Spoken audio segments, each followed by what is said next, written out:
This is a story that still makes my hands tremble when I think about it. My name is Delilah Mae Jefferson, and I own a little bakery called Delilah's Delights right here in Harmony Creek, Kentucky.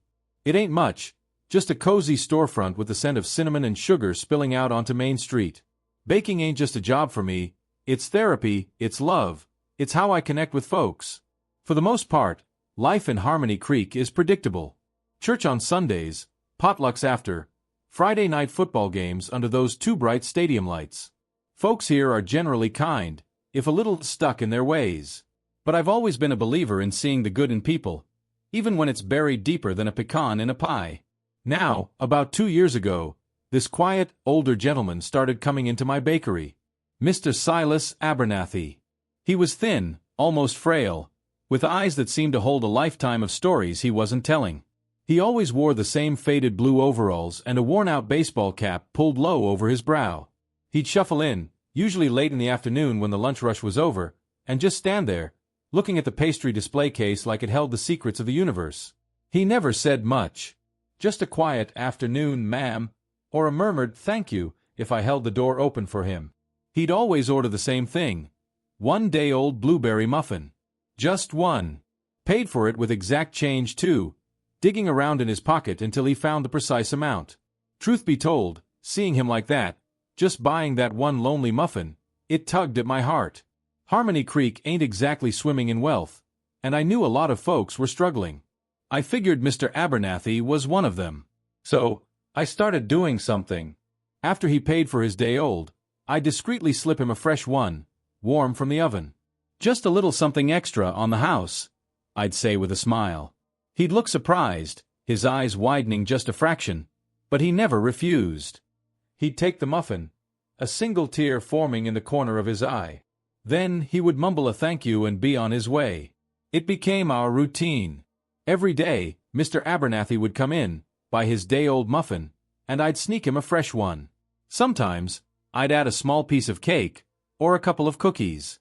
He never asked for it, and I never offered it directly. It was our little secret. Now, I know what some folks might say. That I was being foolish, giving away my hard-earned money. But seeing the man's face light up, even for a moment, it was worth more than any dollar. Besides, Delilah's Delights was doing all right. We were known for our sweet potato pie and lemon bars. And I figured a little bit of kindness never hurt anyone. Weeks turned into months, and Mr. Abernathy kept coming. Slowly, ever so slowly, he started to look a little healthier. The hollowness in his cheeks seemed to fade, and his eyes held a bit more light. Maybe it was the muffins, maybe not, but I like to think I was helping, in my own small way. Then came the Tuesday that changed everything. Just a regular Tuesday, I thought. I was in the back, frosting a batch of cupcakes, when I heard the bell above the door jingle. I wiped my hands on my apron and went out front, ready to greet whoever walked in. But it wasn't just one person. The bakery was suddenly filled with voices. 3 men and a woman, all dressed in dark suits, stood there. They were tall, imposing, and their faces were as hard as day-old bread. They scanned the bakery with cold, calculating eyes. Before I could say a word, one of the men, the one with a close-cropped haircut and a jawline that could cut diamonds, stepped forward. "Delilah Jefferson?" he asked, his voice clipped and professional. "That's me," I said, trying to keep my voice steady. My heart was starting to pound. "Who were these people?" "We need to ask you some questions about Silas Abernathy," he said. My stomach dropped. Mr. Abernathy? What could they possibly want with him? "Mr. Abernathy is a sweet, harmless old man," I said, a little defensively. "What's this about?" The man ignored my question. "You've been providing him with food, is that correct?" I hesitated. "Yes," I admitted. "He's a regular customer." I didn't mention the extra muffins. "That was my business." "Every day?" the woman in the suit asked, her voice sharp. "Almost every day," I said. "He comes in for a muffin." The man with the haircut nodded slowly. "And you've been giving him additional items, free of charge?" My mouth went dry. How did they know? "Look," I said, "I don't know who you are, but I haven't done anything wrong. I just gave an old man a little something extra. It's called kindness." He gave me a look that could freeze lava. "Miss Jefferson, you have no idea who Silas Abernathy is, do you?" Before I could answer, the bell above the door jingled again. I turned, expecting to see another customer. Instead, I saw them. 4 black SUVs, the kind you see in movies when the Secret Service is involved, were parked haphazardly outside my bakery. Men in dark suits were spilling out of them, talking into their sleeves. My little bakery looked like it was under siege. My knees almost gave out. What in the world was going on? The man with the haircut turned to his colleagues, his face grim. "It's confirmed. He's here. He's here," I repeated, confused. "Who's here?" Suddenly, the crowd of suited men parted, and a figure emerged. It was Mr. Abernathy. But he looked different. He wasn't wearing his faded overalls and baseball cap.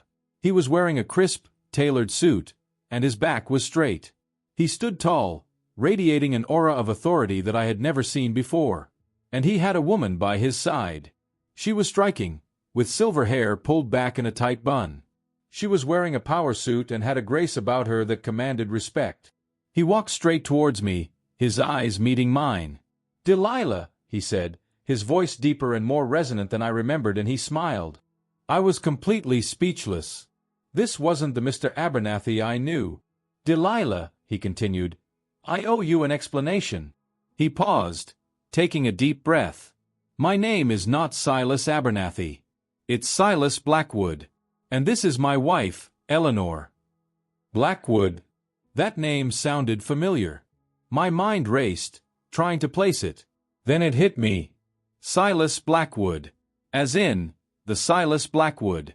The billionaire philanthropist. The tech mogul. The man whose name was on half the buildings in the state. I couldn't believe it. The quiet, unassuming man I had been feeding muffins to was one of the richest people in the country. I don't understand," I stammered. Why were you pretending to be someone else?" He smiled sadly. "A few years ago, I lost my way, Delilah. I was so caught up in the business world in making money that I forgot what was really important. I lost touch with people, with the simple things in life. I became isolated, lonely." Eleanor squeezed his hand. "He just wanted to disappear for a while," she explained, "to see what it was like to live a normal life, without the pressures and expectations." "So I left," Silas continued. "I sold my shares, donated the money to charity, and came to Harmony Creek. I wanted to be someone else, someone anonymous. I wanted to know if people would be kind to me without knowing who I was." He looked at me, his eyes filled with gratitude. "And you were Delilah. You showed me kindness when I needed it most. You treated me like a human being, not a dollar sign." "But the day-old muffins?" I asked, still trying to wrap my head around everything. He chuckled. "Part of the disguise. Had to look the part, you know. Plus," he winked, "I actually like day-old blueberry muffins." Eleanor spoke again. "We've been looking for him for months, Delilah. We hired private investigators, scoured the country. We were worried sick." "I didn't want to be found," Silas said. "Not until I was ready." "Ready for what?" I asked. "Ready to come back," he said. "Ready to use my resources to make a real difference in the world. And it was your kindness, Delilah, that helped me get there." He reached into his pocket and pulled out a checkbook. My heart leaped, but not in a good way. "Oh no, Mr. Blackwood," I said, shaking my head. "I don't want your money. I didn't do it for that." He smiled. "I know you didn't. But I want to help you, Delilah. I want to help this community." He wrote out a check, tore it out, and handed it to me. I looked down at it, and my jaw dropped. It was for $1 million. "Take it, Delilah," Eleanor said gently. "Use it to expand your bakery, to help other people in Harmony Creek. Silas wants to give back, and you're the perfect person to help him do it." I looked at Silas, then at Eleanor, then back at the check. I couldn't believe what was happening. My little bakery, the place where I baked sweet treats and spread a little bit of joy, had somehow become the center of this incredible story. "Okay," I said, my voice trembling. "Okay, I'll do it. But I promise you, Mr. Blackwood, This money will be used to help people in need. We'll start a soup kitchen, a job training program, scholarships, tutoring, everything." Silas smiled, a genuine, heartfelt smile. "I know you will, Delilah. I know you will." The next few months were a whirlwind. The story of the Black Lady Baker and the billionaire in disguise spread like wildfire. Reporters from all over the country descended on Harmony Creek, wanting to interview me, Silas, Eleanor. Delilah's Delights became a tourist attraction. People came from miles around to try my sweet potato pie and maybe catch a glimpse of the famous Silas Blackwood. The money from Silas allowed me to expand the bakery, hire more staff, and start all those programs I had promised. We opened a small soup kitchen in the back, offering free meals to anyone who needed them. We started a job training program, teaching people valuable skills to help them find employment. We set up a scholarship fund for local students. Harmony Creek started to change. People had hope again. They had opportunities they never had before. And it was all thanks to a secret, to a few muffins, and to the kindness of strangers and the change it can bring. Silas and Eleanor became regulars at the bakery. They'd come in for coffee and pie, and they'd always make time to talk to the people we were helping. Silas even started volunteering at the soup kitchen, washing dishes and serving meals. He said it reminded him of his time as Mr. Abernathy, when he was just another face in the crowd. Of course, there were some folks who were skeptical, who said Silas was just doing it for the publicity, or that I was just trying to get rich. But I ignored them.